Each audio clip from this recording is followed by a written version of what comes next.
Canvas. Minimiza.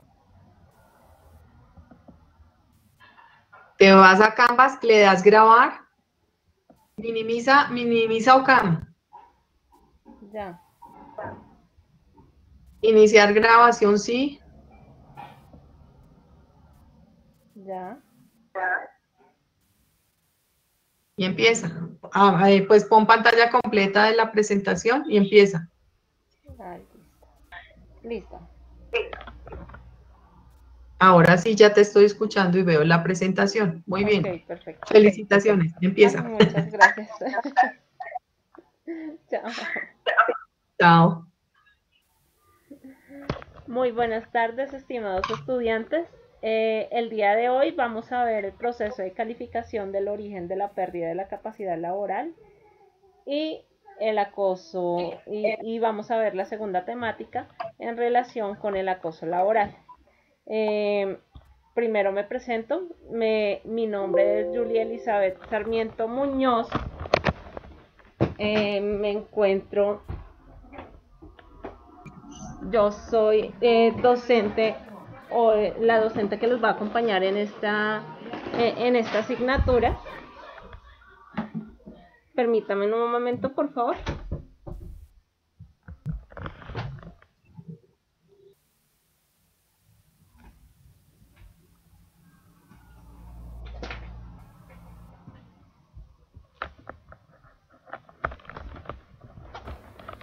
Listo, perfecto. Les estaba diciendo que mi nombre es Julia Elizabeth Sarmiento Muñoz. Yo voy a ser la docente que los va a acompañar en la finalización de esta asignatura. Soy docente de la universidad del área de investigaciones y estoy adscrita también al programa de salud ocupacional como docente de la especialización en salud ocupacional de la asignatura de legislación. Entonces les estaba diciendo los temas que vamos a trabajar. En primera medida vamos a trabajar con el proceso de calificación del origen de la pérdida de la capacidad laboral.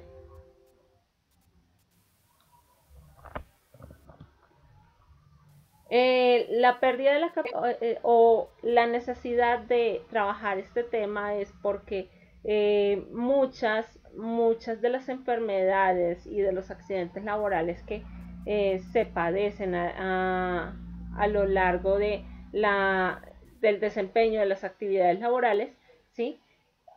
Terminan en grandes padecimientos que pueden llegar a conllevar cierto porcentaje de pérdida de capacidad laboral o cierto porcentaje de invalidez, ¿sí? Ese porcentaje de invalidez está a cargo de las aseguradoras de las aseguradoras de pensiones, de las administradoras de riesgos, de las compañías de seguro que asumen el riesgo de invalidez o de muerte y de las entidades promotoras de salud o EPS, quienes en primera medida determinan el origen de esa contingencia o de esa enfermedad, ¿sí? Y el grado de invalidez de la misma. Esa disposición está regulado en el decreto ley 019 del 2012, que es el decreto que regula el tema de la calificación de pérdida de capacidad laboral. ¿Listo? Entonces, ¿qué como tal es la calificación de la pérdida de capacidad laboral? Esa pérdida de capacidad laboral es un mecanismo que permite fijar un porcentaje de afectación del conjunto de habilidades y destrezas, aptitudes y potencialidades del orden físico, mental y social. Es decir, ¿sí? Se toma el individuo de forma integral, ¿sí? Y se mide dentro de cierto rango en qué porcentaje tiene la capacidad para desempeñar su trabajo de forma habitual, ¿sí? Es para medir qué tanto se ha perdido o no la fuerza laboral o el potencial laboral de esa persona. ¿Listo? Esto está establecido en la sentencia 332 de la Corte Constitucional en el año 2015. Otra normatividad que también regula el tema de las juntas calificadoras de invalidez, que son las instancias ante las cuales se, se resuelve cualquier conflicto o cualquier inconformidad que haya en relación a esa primera calificación que hacen las administradoras o que hacen las CPS, ¿sí? Se encuentra regulado en el decreto 1352 del 2013. ¿A quiénes les va a aplicar ese decreto, el decreto 1352? Les va a aplicar a absolutamente todos los afiliados del sistema, a los trabajadores tanto privados como servidores públicos. También les va a aplicar a los trabajadores independientes, le aplica por supuesto a los empleadores, a los pensionados por invalidez, a las personas civiles del Ministerio de Defensa y a las fuerzas militares. ¿Sí? Las personas civiles del Ministerio de Defensa son aquellos civiles que trabajan, ¿sí? Que trabajan para el Ministerio de Defensa. A personal no uniformado de la Policía Nacional, a las personas no afiliadas al sistema de seguridad social y a aquellas que hayan estado en algún momento de su historia laboral afiliadas al sistema general de riesgos laborales. También a las personas no activas del sistema de pensiones. También se va a aplicar a las CRLs, a las EPS, a los fondos de pensiones, a las compañías aseguradoras de riesgos, afiliados al Fondo de Previsión Social, a los pensionados por invalidez, a las juntas regionales de calificación, a los educadores del magisterio, a los empleados y pensionados del Ecopetrol y a las personas que estén interesadas en algún tipo de dictamen de pérdida de capacidad laboral. ¿Listo? Por alguna u otra razón. ¿Listo? Las personas interesadas en ese dictamen de pérdida de capacidad laboral podrán ser personas que estén objeto a ese dictamen. Pueden ser también las AEPS, la ARL, los fondos de pensiones, los empleadores o las compañías de seguro. ¿Cuáles son los principios rectores que van a regir ese proceso de pérdida de capacidad laboral? Van a ser el principio de la buena fe, ¿sí? Entendido como que este principio asume que todas las personas actúan de buena forma y dicen la verdad dentro del proceso de pérdida de capacidad laboral. También el debido proceso. ¿Por qué el debido proceso? Porque se deben seguir ciertas garantías procesales o ciertos pasos para garantizar que el proceso de pérdida de capacidad laboral se efectúe de adecuada forma. Adicionalmente, la igualdad. La igualdad entendida que absolutamente todas las personas, ¿sí?, que acudan a dicho proceso, al proceso de pérdida de capacidad laboral, van a ser tratadas de igual forma y no se les va a dar ninguna prelación, ya sea por el hecho de acudir a ese proceso. ¿Listo? Ese proceso también va a tener o va a estar soportado sobre el principio de eficacia. ¿Sí? ¿Esto qué quiere decir? Que se va a seguir el procedimiento dentro de dándole agilidad y atendiendo las solicitudes con prontitud. ¿Listo? La imparcialidad, por su parte, está un poco más enfocada hacia el criterio que utilizan las juntas regionales y las juntas nacionales para calificar los diferentes casos que le llegan a dichas entidades. Ese criterio de imparcialidad impone la obligación de que los funcionarios que hagan parte de estas juntas, ¿sí?, analicen los casos de forma imparcial. ¿Listo? Sin irse para el lado del trabajador o de la aseguradora o para el lado del empresario. ¿Listo? Y en cuanto a la publicidad, hace necesario que las resoluciones que son emitidas por las juntas o esos dictámenes que son emitidos por esas juntas sean publicados, o sea, sean públicos, al menos para las partes. ¿Listo? Y que las partes tengan la posibilidad de conocer en integridad cuáles fueron los factores que conllevaron a conseguir esa calificación que obtuvieron. ¿Cómo van a estar organizadas las juntas de calificación de invalidez? Entonces, las juntas de calificación de invalidez, ¿sí? Son organismos adscritos a la seguridad social que tienen personería jurídica propia. ¿Qué quiere decir que tienen personería jurídica propia? Que pueden actuar por sí mismos y pueden ejecutar acciones jurídicas por sí mismos. Estas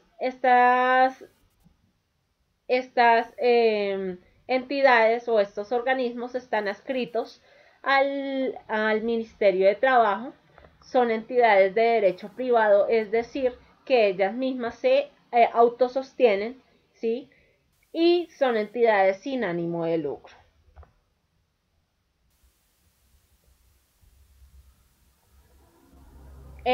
Estas juntas de calificación de invalidez tienen un carácter interdisciplinario, ¿sí? Esto nos da a entender que este carácter interdisciplinario hace ver que dentro o los miembros de la junta tengan que ser de diferentes profesiones para tener la posibilidad de calificar de forma más integral a la persona o a los diferentes casos que llegan a la junta de invalidez. ¿Listo? Asimismo, al manejar de una u otra forma, al manejar dineros, están sujetos a la revisoría fiscal, es decir, que tienen que rendir cuentas. También van a tener autonomía técnica científica en los dictámenes periciales. ¿Esto qué quiere decir? Que no van a estar como ellos miran la posibilidad y revisan esas primeros dictámenes que fueron emitidos en primera oportunidad por las aseguradoras, por las aseguradoras, la EPS, los fondos de pensiones, ¿sí? Como ellos revisan, entonces se les debe dar total autonomía para que ellos puedan entrar a revisar esos dictámenes que en primera oportunidad fueron emitidos, o hacer el proceso de revisión integral de esas primeras calificaciones que se efectuaron, ¿sí? Es por eso que hay autonomía técnica y científica, y tiene un carácter interdisciplinario para permitir establecer con mayor idoneidad esos dictámenes. También las decisiones que emiten las juntas de calificación de invalidez tienen un carácter obligatorio, ¿sí? Es decir, que el porcentaje que ellos establecen es de obligatorio cumplimiento. ¿Listo? Esos dictámenes, en última medida, sí se pueden llevar ante un juez laboral para que conozca ante inconformidades que se tengan de los mismos. Adicionalmente, los integrantes de la junta calificadora, ¿sí? Los diferentes integrantes van a responder de forma solidaria en cuanto al contenido que tenga los dictámenes y al efecto que produzca esos dictámenes en los afiliados o del sistema de seguridad social. ¿Cómo va a estar conformada la Junta de Calificación de Invalidez? La Junta Nacional de Calificación de Invalidez va a estar conformada por 5 integrantes. 3 médicos, un psicólogo y un terapeuta físico u ocupacional. ¿Listo? Los médicos deben tener título deben tener especialización en salud ocupacional o en medicina laboral o del trabajo. mínimo un año de un título de especialización en fisiatría con la experiencia mínimo de 5 años en la especialidad que desarrolla. ¿Listo? El psicólogo, por su parte, debe tener especialización en salud ocupacional y la experiencia profesional de mínimo de 5 años.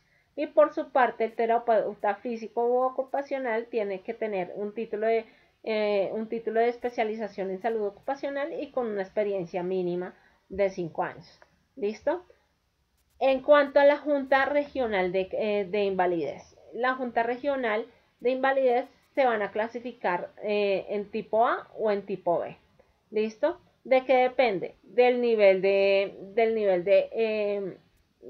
afluencia o nivel de casos que tenga dicha junta. ¿Listo? Las juntas deben tener como mínimo dos médicos y como mínimo un psicólogo o un terapeuta físico u ocupacional. ¿Listo? Los médicos van a tener la especialización de medicina laboral o medicina del trabajo y contar con una experiencia mínima de 5 años. Y por su parte, el psicólogo va a tener una especialización en salud ocupacional y con experiencia profesional de 5 años. ¿Cómo se hace el proceso de selección de esos médicos que van a integrar la junta de calificación? Se debe hacer necesariamente a través de un concurso público que garantice la objetividad en la selección de los integrantes. ¿Listo? ¿Qué funciones? ¿Sí? Una de las funciones que va a tener la junta de calificación de invalidez va a ser el de dictar su propio reglamento, que debe estar disponible absolutamente para todas las autoridades competentes, incluso para el Ministerio de Trabajo. También va a elegir al contador y al revisor fiscal. ¿Listo? Si ustedes notan, estas son algunas de las funciones un poco más administrativas. ¿Listo? También debe tener en cuenta que como a las juntas van a llegar personas en muchos casos con dificultades de movilidad, esa sede en donde va a funcionar la junta de calificación de invalidez debe ser de fácil acceso, sin barreras arquitectónicas y que permitan el acceso a personas en situación de discapacidad o en condición de discapacidad. ¿Listo? También se debe garantizar la atención al usuario de lunes a sábado en horas hábiles y en un horario establecido por la Junta de Calificación.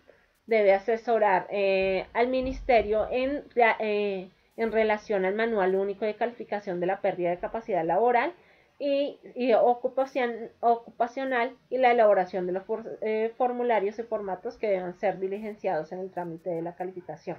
¿Listo? Por su parte, los integrantes de las juntas o sea, los médicos y los terapeutas, van a ser los encargados como tal de estudiar los diferentes expedientes y los diferentes casos que lleguen ante las juntas. ¿Listo?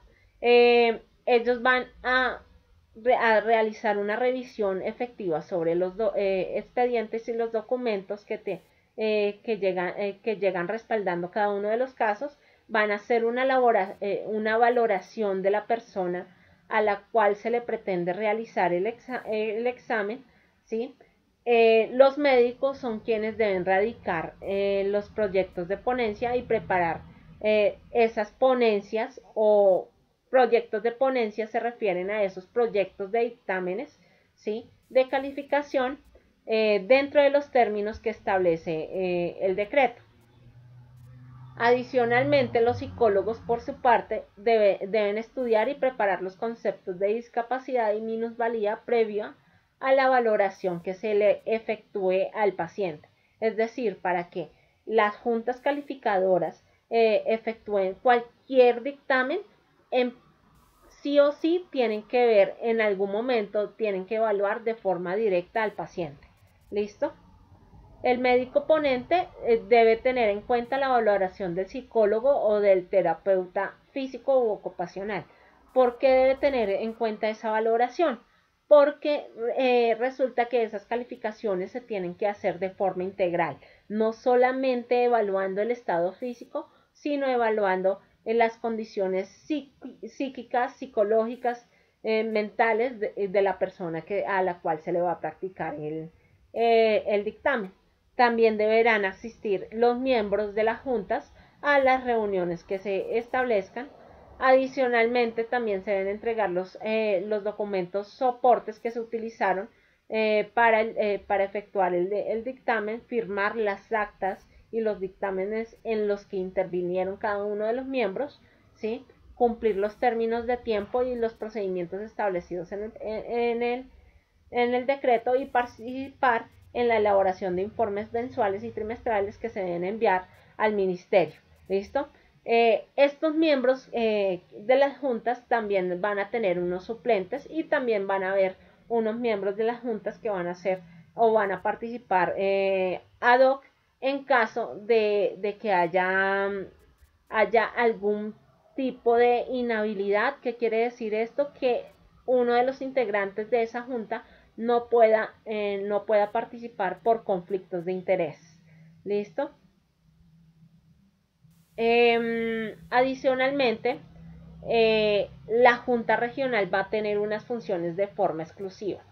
Entre ellas va a tener el de resolver en primera instancia las controversias de calificación. Esa primera instancia para conocer sobre las controversias de calificación es la primera oportunidad que se tiene de conocer el origen y la pérdida de la capacidad laboral u ocupacional y la fecha de estructuración. Es decir, que es la Junta Regional la que va a evaluar si realmente estamos hablando de ya sea de un origen común o de un origen laboral y mirar cuál es la fecha real de estructuración de la enfermedad o la fecha de ocurrencia del accidente laboral. ¿Listo?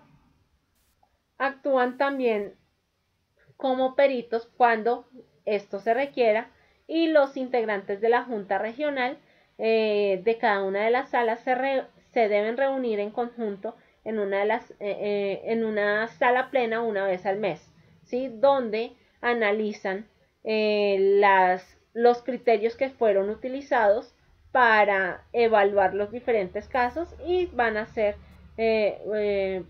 para evaluar los diferentes casos por parte de la Junta Nacional para utilizar esos criterios dentro de las evaluaciones que se hacen al interior de la Junta Regional.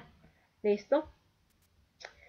Para acceder a los servicios de la Junta Regional o de la Junta Nacional se debe pagar a título de honorarios el valor de un salario mínimo a la fecha en que se efectúa la solicitud.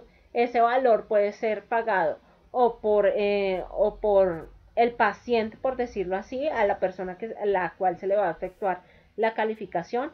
También puede ser pagado por las administradoras o incluso por el empresario, depende, empresario o por el empleador, depende de quién hubiese solicitado esa reevaluación. ¿Listo? ¿Cómo se van a distribuir los honorarios? Cuando estamos hablando de juntas nacionales y juntas regionales, el 15% de ese valor del honorario es utilizado para notificaciones y para gastos procesales, y en cuanto a las juntas regionales de carácter o de tipo B, el 20% del valor del honorario de la Junta por dictamen emitido y notificado. ¿Sí? ¿Qué quiere decir? Que a partir de ese pago de honorarios es donde es a raíz de ese pago de honorarios que las juntas de calificación se mantienen. ¿Sí? Es por eso que se exige el pago de honorarios, porque aunque el servicio debería ser gratuito en principio, ¿sí? Las juntas se deben autosostener y se deben autofinanciar. ¿Listo? ¿Qué condiciones se deben tener para el inicio del proceso ante las juntas de calificación de invalidez? ¿Listo? Estos documentos son los que se deben aportar sí o sí en caso de accidente de trabajo o de enfermedad laboral o de muerte. ¿Listo? Entonces estamos hablando del formato único de reporte del accidente de trabajo, ¿listo? Que se aplica tanto para accidente laboral, para enfermedad laboral o para muerte laboral.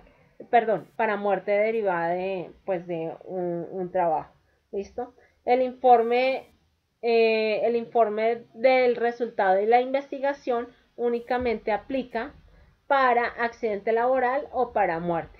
¿Por qué no para enfermedad laboral? Porque la enfermedad laboral es el resultado de la exposición continua a diferentes agentes que pueden llegar a afectar la salud del trabajador. ¿Listo?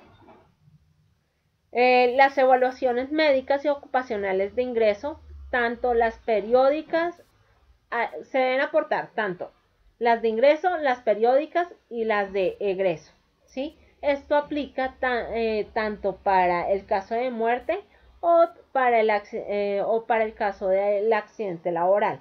También se deben anexar los contratos de trabajo.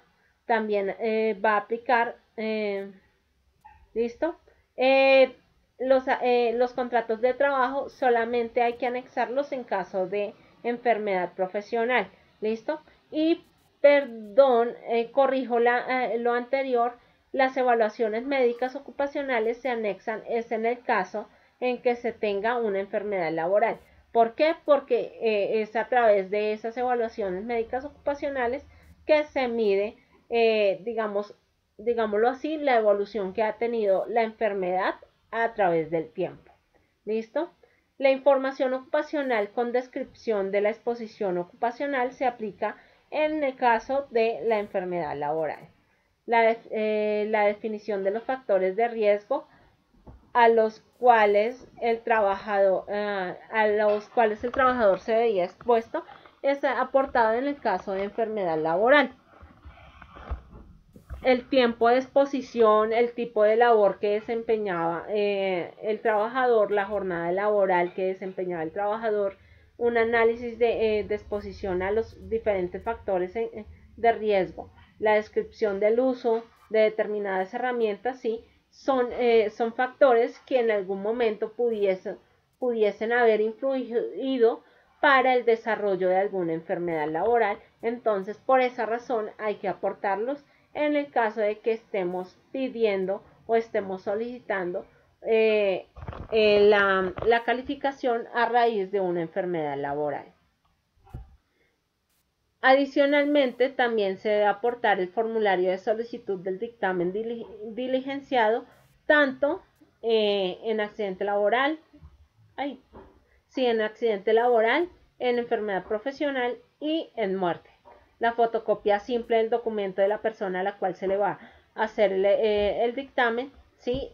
Aquí va a ser importante para el caso de accidente laboral y enfermedad profesional. La calificación del origen y pérdida de capacidad laboral va a aplicar para los tres casos. La certificación o constancia del estado de rehabilitación integral, de la culminación y procedencia antes de los 540 días, ¿listo? Va a aplicar en el caso de accidente laboral o enfermedad profesional. En el caso de que dicha calificación no alcance a estar antes de que ocurran o de que pasen los 540 días de incapacidad, esa incapacidad la empieza a pagar la EPS. ¿Listo?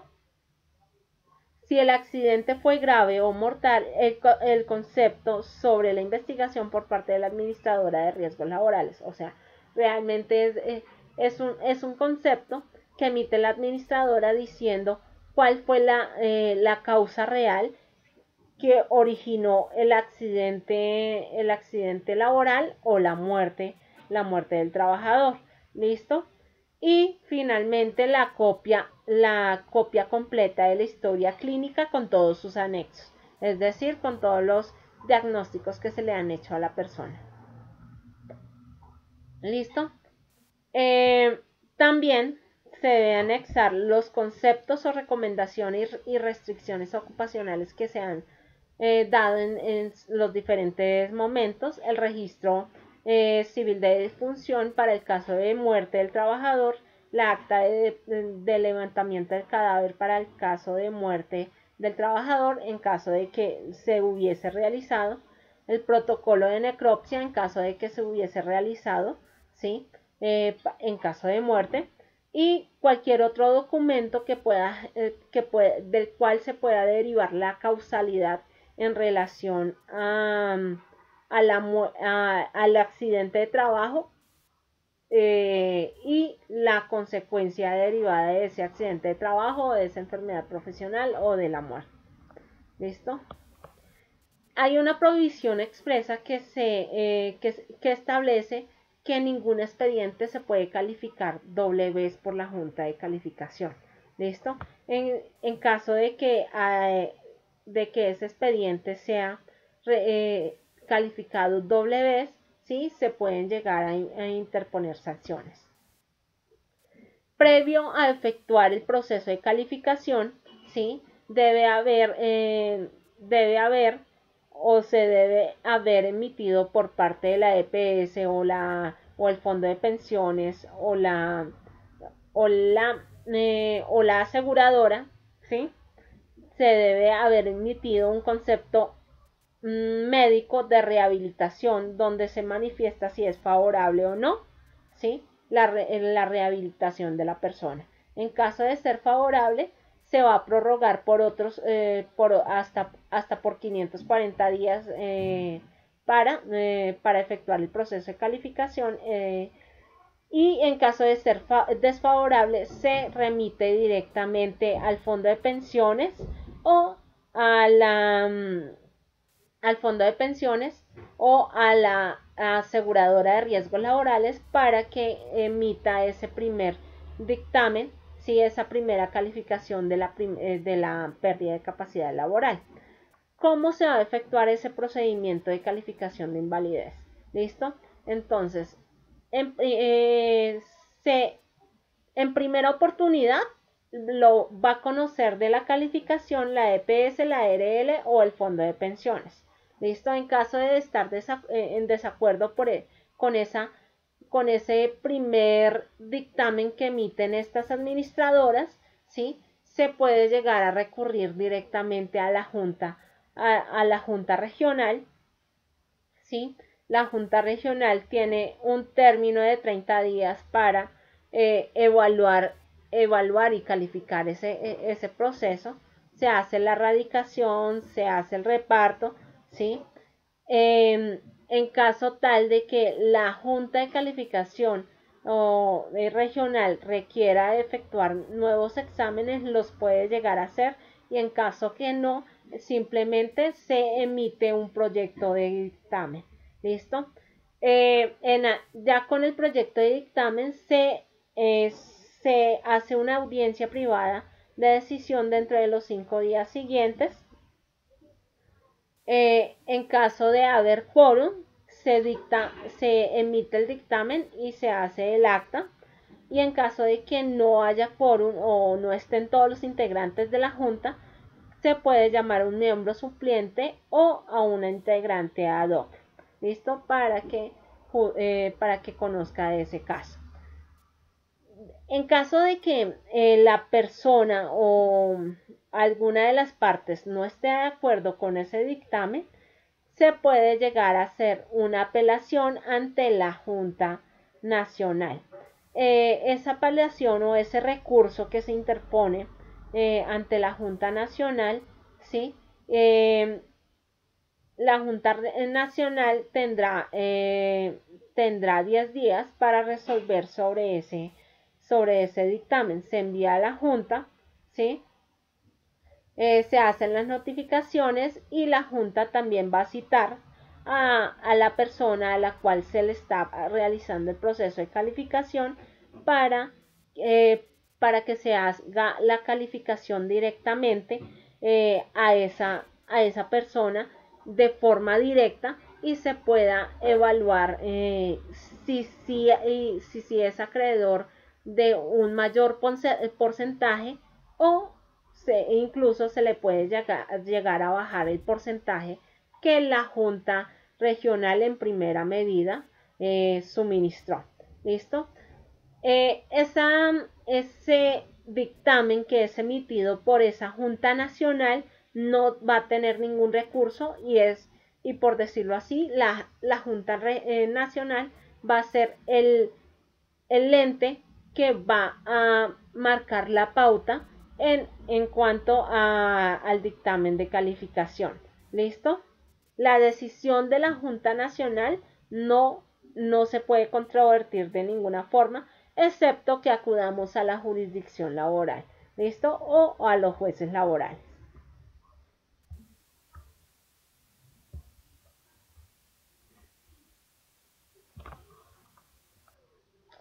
Los dictámenes no van a ser actos administrativos, en tanto, en caso de estar en desacuerdo con los dictámenes, ¿sí? No se acude a la jurisdicción administrativa, sino a la jurisdicción laboral. Los recursos de reposición y de apelación se van a tener 10 días para interponerlos en caso de que se esté en desacuerdo. ¿Listo? La vigilancia de las juntas regionales de calificación las va a efectuar el Ministerio de Trabajo, ¿sí? Y lo mismo, el Ministerio de Trabajo también va a hacer un proceso de verificación sobre los tiempos de resolución de los casos y las formas de notificación y participación de las partes involucradas en el proceso de calificación. ¿Listo? Esa revisión de la calificación de la incapacidad permanente o parcial o de la invalidez requiere de la existencia de una calificación o dictamen previo que se encuentre en firme. ¿Listo? Este dictamen previo debe reposar en su integridad en el expediente. La última regulación o el manual único de calificación de la pérdida de capacidad laboral es regulado por el decreto 1507 del 2014. ¿Listo? Este decreto 1507 del 2014 únicamente va a aplicar para el proceso como tal de la pérdida de capacidad laboral. ¿Listo? Que es distinto a la certificación de discapacidad o limitación, que esa es efectuada directamente por las EPS, no por las juntas regionales. ¿Listo? Esto con el fin de que las personas en condición de discapacidad puedan acceder a trabajos y que los empleadores se vean beneficiados por los diferentes incentivos por la contratación de personas en condición de discapacidad. ¿Listo? Este decreto también hace algunas definiciones importantes para nuestra materia, como es la capacidad ocupacional, la cual es entendida por la calidad de ejecución de una persona para llevar a cabo diferentes actividades en la vida cotidiana y en las vidas ocupacionales. Y esta capacidad ocupacional, ¿sí?, es entendida de forma integral, ¿sí? No solamente para la capacidad que se tiene para desarrollar actividades laborales, sino para desempeñarse en la vida diaria. La capacidad laboral, por su parte, es un conjunto de habilidades, destrezas y aptitudes y potencialidades de orden físico, mental o social que permiten desempeñarse adecuadamente en un trabajo. ¿Listo? También da la definición de deficiencia y de discapacidad. ¿Listo? Básicamente, algo muy importante que tenemos que tener en cuenta es que la discapacidad no es entendida hacia la persona que la sufre o que la padece, sino la posibilidad que tiene esa persona de interactuar con la sociedad, ¿sí? Y es la capacidad, y se ve como esa capacidad que la persona va perdiendo, por decirlo así, para desarrollarse dentro de las actividades diarias. Y también maneja el concepto de minusvalía, ¿listo? Que se entiende como cualquier situación desventajosa para un individuo determinado consecuencia de una deficiencia o una discapacidad. Este concepto de minusvalía también ha sido reevaluado por la Corte Constitucional para hacer un proceso de dignificación de personas que padecen o que tienen algún padecimiento que ocasiona la pérdida de capacidad laboral o que ocasiona que padezcan algún tipo de discapacidad. ¿Listo? También hace la aclaración sobre la fecha declaratoria de la pérdida de capacidad laboral, que es diferente a la fecha de estructuración. ¿Listo? ¿Cuál es la importancia de estas dos fechas? Porque uno es la fecha en que se declara a la persona con alguna restricción o alguna pérdida de la capacidad laboral, y la otra es la fecha en que se origina el evento, ¿sí? O una de dos, el evento que originó la pérdida de la capacidad laboral o la fecha en que ocurre la enfermedad. La incapacidad permanente parcial es la disminución definitiva de al menos el 50% de la capacidad laboral, que es la que le da la posibilidad a la persona de acceder a una pensión de invalidez. ¿Listo? Para certificar ese estado de invalidez, a través del dictamen se debe alcanzar como por lo menos el 50% de la pérdida de la capacidad laboral, y debe soportarse a través de la historia clínica, de exámenes clínicos y de ayuda diagnóstica para esa declaratoria. ¿Listo? Ahora entramos en el segundo tema, o en el segundo gran tema del día de hoy, que es el acoso laboral en Colombia. ¿Listo? El acoso laboral en Colombia está regulado por la ley 1010 del 2006, que básicamente se encarga de regular los siguientes aspectos. ¿Listo? El primero va a ser el objeto y el concepto de la ley. ¿Listo? ¿Qué es lo que se conoce como acoso laboral? ¿Qué es lo que nosotros entendemos como acoso laboral? ¿Listo? Las diversas modalidades y conductas en que se efectúa el acoso laboral, todas aquellas conductas que no constituyen acoso laboral, las circunstancias atenuantes y agravantes del acoso laboral y los sujetos y el ámbito de aplicación de ese acoso. ¿Listo? Estas van a ser las finalidades del acoso laboral. ¿Listo? O finalidades de la ley del acoso laboral, que básicamente busca definir conductas de acoso laboral, prevenir situaciones de acoso laboral, corregir las conductas generadas y sancionar la materialización de las conductas del acoso laboral. ¿Listo? ¿Cuál va a ser el concepto del acoso laboral? ¿Listo? El acoso laboral es entendido como un proceso de destrucción que se compone por una serie de actuaciones hostiles que son tomadas de forma aislada y que podrían ser anodinas, pero cuya repetición constante tiene efectos perjudiciales ¿en quién? En el trabajador. ¿Listo? Entonces, básicamente el acoso laboral debe ser persistente y debe ser demostrable. ¿Listo? El sujeto activo va a ser el empleado o el trabajador del sector público o privado que sufra el acoso laboral. El sujeto activo, por su parte, va a ser el empleador, jefe superior, compañero o subalterno que efectúe la conducta y que efectúe la conducta de acoso laboral.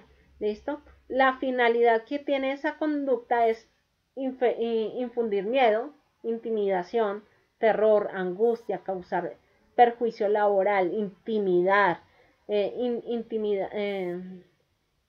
causar desmotivación en el trabajo, inducir a la renuncia del trabajador. ¿Listo? Todas estas conductas pueden llegar a ser catalogadas como acoso laboral. ¿Listo? El acoso laboral se da de diferentes formas. Puede ser ascendente del empleado al empleador horizontal entre compañeros, ¿listo? Y descendiente entre el empleador y el empleado. El acoso laboral o la ley 10 adopta medidas para prevenir y corregir y sancionar ese acoso laboral y los diferentes hostigamientos que se puedan dar. ¿Listo? Entonces, de qué forma se puede presentar ese acoso laboral?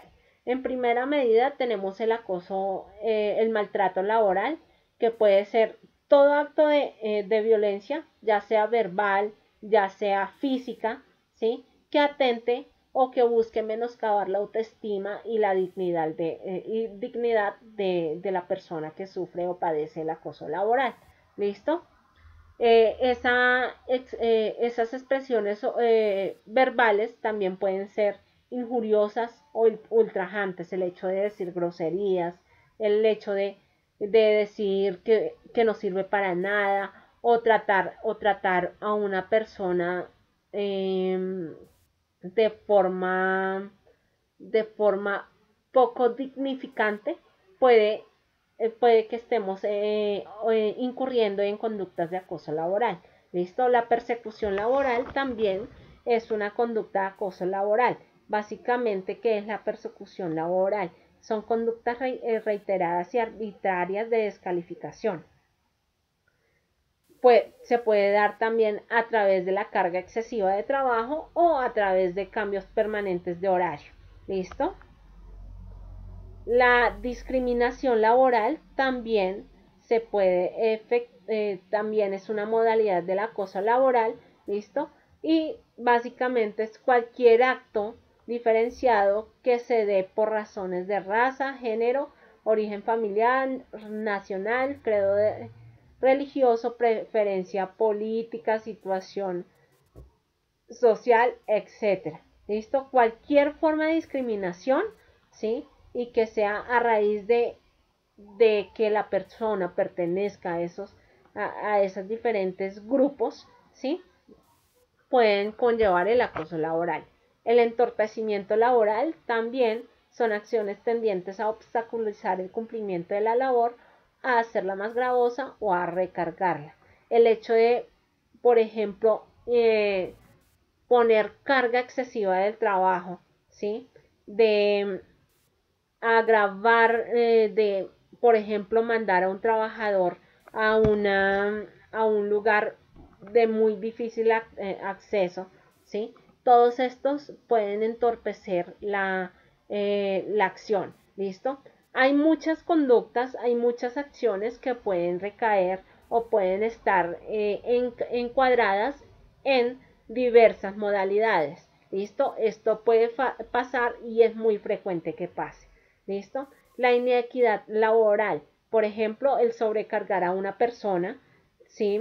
A una persona de trabajo con relación a otra, o el pagarle más a una persona sin justificación alguna, ¿listo? La desprotección laboral también conlleva una modalidad de acoso laboral que básicamente es poner en riesgo la integridad y la seguridad del trabajador mediante la asignación de funciones sin tener las medidas de protección necesarias para desarrollar esa labor, ¿sí? Por ejemplo, ¿sí? Mandar a un trabajador a desarrollar trabajos en altura sin que tenga todas las medidas de protección o una persona a desarrollar trabajos de electricidad sin un par de guantes de caucho que lo protejan. Ejemplos claros. ¿Listo? ¿Qué conductas pueden llegar a atenuar estas modalidades del acoso laboral? ¿Listo? Una buena conducta anterior puede ser un atenuante. Obrar en estado de emoción o pasiones es cruzable por temor intenso, ira o intenso dolor. ¿Listo?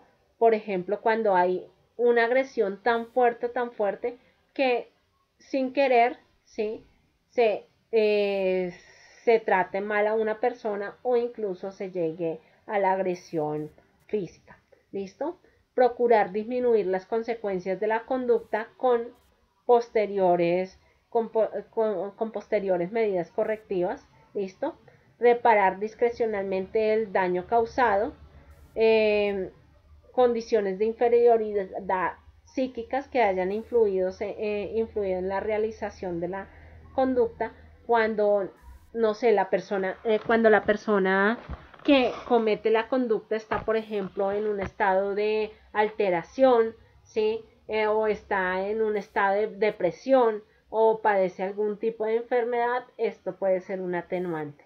¿Listo? ¿Y cuáles van a ser los agravantes de conductas de acoso laboral? Va a ser la reiteración de la conducta por concurrencia de las causales, por motivo abyecto o fútil, precio, recompensa o propuesta remuneratoria. Es decir, si yo le digo, oiga, quédese callado y le doy tanto, ¿sí? Entonces, esto puede ser un agravante, el ocultamiento o el aprovechamiento de las condiciones de tiempo, modo o lugar, también puede ser un agravante. El generar un mayor daño psíquico o biológico sobre la persona, si el continuar maltratando a esa persona es un agravante. La posición predominante del autor de la sociedad por su cargo, rango o poder o oficio, ¿sí? Si es un jefe el que efectúa esa conducta de acoso laboral, es mucho más grave que si fuese entre compañeros, por ejemplo. Ejecutar la conducta valiéndose de un tercero, ¿sí? También es un agravante. Y cuando la conducta causa un daño a la salud física o psíquica del sujeto pasivo, también es un agravante. ¿Listo? ¿Qué conductas definitivamente no van a constituir una conducta de acoso laboral? ¿Listo?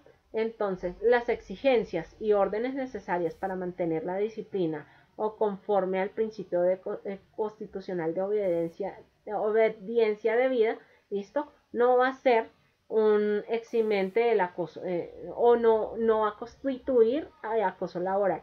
El simple hecho de impartir una orden, ¿sí? O de establecer diferentes funciones, de pedir que se cumpla con una labor, no implica un acoso laboral. ¿Listo? Los actos destinados a ejercer una potestad disciplinaria tampoco van a implicar un acoso laboral. Este segundo numeral está sobre todo enfocado hacia aquellas labores en donde hay una mayor disciplina, como es el caso, por ejemplo, de la policía, del ejército, de las fuerzas militares, ¿sí? Donde la potestad disciplinaria se ejerce de una forma un poco más abrupta. ¿Listo? La formulación de exigencias racionales de fidelidad, fidelidad laboral, el pedir que por favor cumpla con los compromisos adquiridos con la empresa, ¿sí? Que el pedir que sea un poco más atento a las necesidades de la empresa no implica un acoso laboral como tal. ¿Listo? La formulación de circulares o solicitudes sobre exigencias técnicas o mejorar la eficiencia laboral, ¿sí? Tampoco es un acto de acoso laboral. ¿Listo? ¿Qué quiere decir eso? Por ejemplo, el llevar registros de rendimientos, ¿sí? Estadísticas sobre qué es lo que se hace hora a hora, no son actos de acoso laboral. ¿Listo? Y la solicitud de cumplir deberes extras en colaboración con la empresa, de trabajar algunas veces horas extras, por ejemplo, no son actos de acoso laboral. ¿Listo? Las actuaciones administrativas encaminadas a dar por terminado el contrato por justa causa tampoco son actos de acoso laboral. El efectuar procesos disciplinarios, toma de descargos, no son actos de acoso laboral, sino son un cumplimiento de esa facultad disciplinaria que tiene el empleador. ¿Listo? El cumplimiento de deberes de ciudadano tampoco son actos de acoso laboral. La exigencia del cumplimiento de deberes u obligaciones y no concurrir con las prohibiciones del Código Sustantivo del Trabajo, no son actos de acoso laboral. ¿Por qué? Porque están consagrados por la ley. ¿Listo? La exigencia de cumplir el reglamento interno de trabajo tampoco hace actos de acoso laboral, porque son pautas que ya están previamente establecidas. ¿Listo? Y asimismo la exigencia del cumplimiento de deberes según la legislación disciplinaria tampoco van a ser tomados como actos de acoso laboral. ¿Listo? Entonces, ¿qué medidas preventivas o correctivas se pueden tomar ante el acoso laboral? Listo. Entonces, en primera medida hay que aclarar que ante la empresa o como procedimiento interno de la empresa debe existir un comité de convivencia laboral en todas aquellas empresas que como mínimo tengan 20 trabajadores. Si tengo 20 trabajadores, tengo que tener comité de convivencia laboral. ¿Listo? ¿Cómo se integra ese comité de convivencia laboral? Va a estar integrado por una persona representante de los trabajadores y otra persona representante de los empleadores. ¿Listo? En caso de que ese comité de convivencia laboral no me solucione el inconveniente, yo puedo llevar esa inconformidad o interponer la denuncia ante el Ministerio de Trabajo, ¿listo? Para que se le dé un tratamiento sancionatorio del acoso laboral, ¿sí? ¿Cómo voy a llevar a cabo esa denuncia? ¿Listo? Entonces debo establecer la falta disciplinaria, debo como también ese tratamiento sancionatorio se puede llevar como terminación del contrato sin justa causa. También se puede llevar con multa entre 2 y 10 salarios mínimos, con la obligación de pagar la EPS y la RL el 50% del costo de los tratamientos por las alteraciones originadas al trabajador por ese acoso laboral ocasionado. ¿Listo? La exoneración al trabajador de pago de la indemnización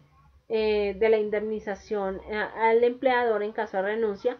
Ojo, que esta quinta causal, ¿sí? o este quinto tratamiento sancionatorio ya no es aplicable, porque hoy en día ningún trabajador debe pagar ningún tipo de indemnización o preaviso para poder renunciar.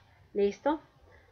El sexto va a ser como justa causa de terminación del contrato de trabajo a causa de un compañero de trabajo o un subalterno.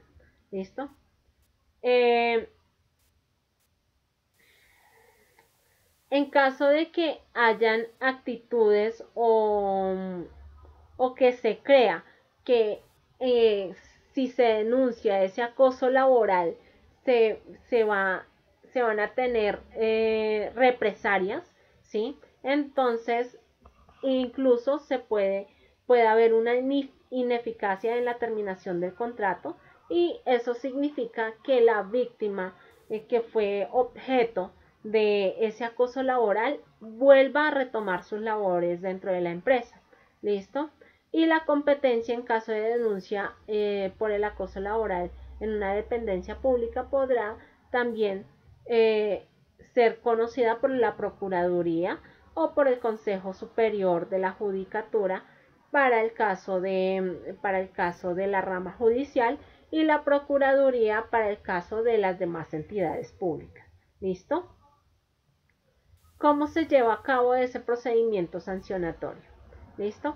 El procedimiento sancionatorio va a estar en cabeza del Ministerio Público, es decir, la Procuraduría o el Consejo Superior de la Judicatura en el caso de la rama judicial. ¿Listo?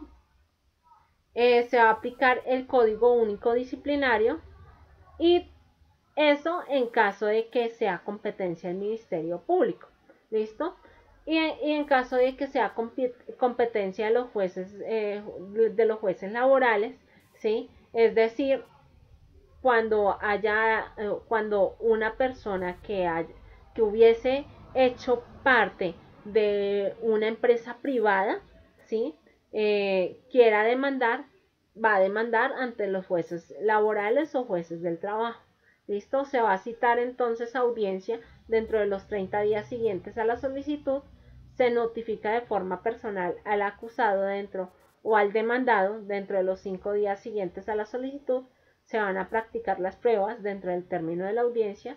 Se va a emitir un fallo o una decisión que se tomará como finalizada, que se tomará como, como última, bueno, el fallo o decisión se tomará finalizada la audiencia. Una vez efectuada esa audiencia, se emite el fallo, ¿sí? Y ese fallo queda sujeto de recursos de reposición y de apelación, los cuales van a ser resueltos por el superior o por el superior jerárquico en materia de rama judicial dentro de los 30 días siguientes. ¿Listo? Algo muy importante aquí es que si yo voy a solicitar la sanción por una conducta de acoso laboral y esta conducta de acoso laboral es falsa o me la inventé, ¿sí? Me pueden llegar a sancionar. ¿Listo? Entonces, básicamente aquí tenemos la competencia cuando le corresponde al Ministerio Público o la Procuraduría y cuando la van a tomar los jueces del trabajo. ¿Listo? Básicamente, para el caso de servidores públicos, vamos a tener faltas gravísimas o faltas gravísimas que son contempladas dentro de la ley 734 del 2002, las cuales van a ser el abusar de los derechos, incumplir la normatividad, interponer a otro servidor, trabajos ajenos, ¿sí? Todas estas faltas gravísimas pueden llegar a estar entendidas como acoso laboral dentro de las entidades públicas. ¿Listo? Una segunda falta, por ejemplo, sería el ejecutar actos de violencia contra superiores o subalternos, el ejecutar actos que atenten contra la moral y las buenas costumbres. ¿Listo?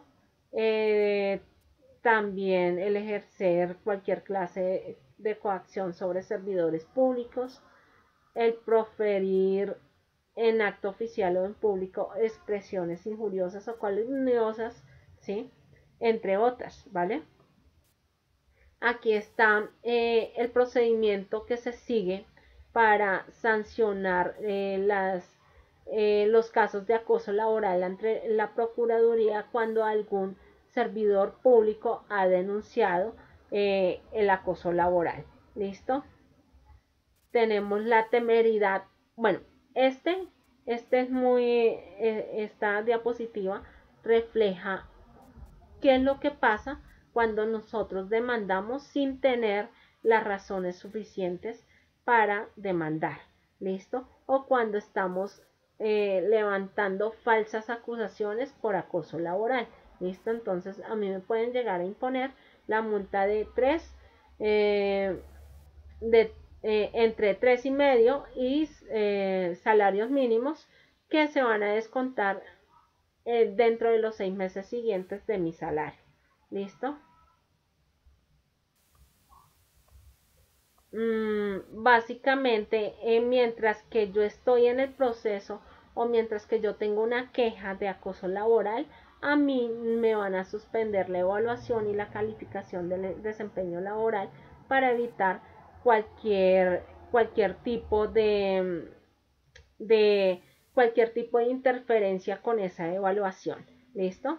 Y las actividades derivadas del acoso laboral caducarán dentro de los 6 meses siguientes en que hayan ocurrido las conductas que se catalogan como acoso laboral. Es decir, yo debo tener en cuenta que únicamente voy a poder denunciar esas conductas de acoso laboral mientras que esas conductas persistan y hasta 6 meses después en que finalice. Si yo no lo hago, ya no lo podré hacer.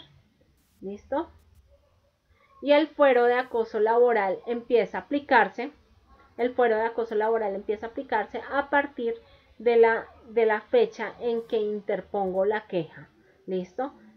Este fuero de acoso laboral va a amparar tanto a la víctima como a los testigos que se van a presentar para la queja. ¿Listo? Entonces, muchachos, con esto terminamos la temática del día de hoy. Cualquier pregunta, cualquier duda, la pueden remitir a través de correo electrónico, ¿sí? Cualquier duda que les hubiese quedado del tema, con mucho gusto les esclarecemos a través del correo electrónico. Entonces, muchas gracias por escucharme, muchas gracias por ver esta clase y estaré atenta a cualquier pregunta que ustedes quieran hacer. Que tengan muy buena tarde, muy buen fin de semana. Hasta luego.